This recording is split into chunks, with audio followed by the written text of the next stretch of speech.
15 अगस्त 1947 भारतीय इतिहास का एक ऐसा दिन जो सदियों की गुलामी, संघर्ष और बलिदान के बाद आज़ादी की सुबह लेकर आया। यह वह दिन है जब भारत ने ब्रिटिश शासन से स्वतंत्रता प्राप्त की और एक नए युग की शुरुआत। यह दिन केवल एक तिथि नहीं है, बल्कि भारतीय जनमानस के संघर्ष, एकता और साहस का प्रतीक है। स्वतंत्रता प्राप्त करने के लिए लाखों स्वतंत्रता सेनानियों ने अपने प्राणों की आहुति दी।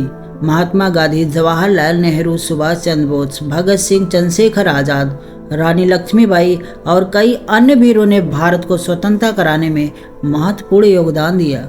उनका संघर्ष हमें याद दिलाता है कि स्वतंत्रता का मूल्य क्या होता है और उन्हें बनाए रखने के लिए क्या त्याग करना पड़ता है। इस दिन का महत्व सिर्फ इतिहास में नहीं, बल्कि आज के संदर्भ में भी उतना ही प्रासंगिक है। भारत जो कभी उपनिवेश था, आज एक शक्तिशाली राष्ट्र के रूप में खड़ा है।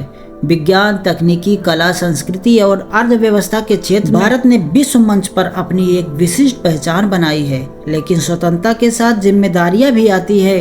यह हमें याद दिलाता है कि हमें अपनी स्वतंत्रता को बनाए रखने के लिए और उन्हें सशक्त करने के लिए एकजुट रहना चाहिए। आज़ादी के इस पर्व पर हमें यह नहीं भूलना चाहिए कि आज भी हमारे देश में कई चुनौतियां हैं। गरीबी, अशिक्षा, असमानता और भ्रष्टाचार जैसी समस्याएं अब भी हमारे समाज में व्याप्त हैं। ऐसे में हमें अपने अधिकारियों के साथ साथ अपने कर्तव्यों को भी समझना होगा।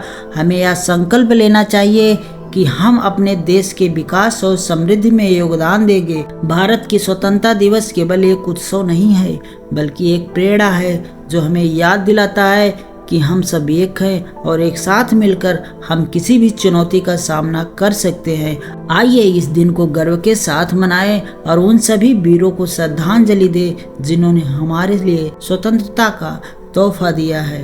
तो आप सभी को 15 अगस्त की ढेर सारी शुभकामनाएं। आप सभी का दिन शुभ हो।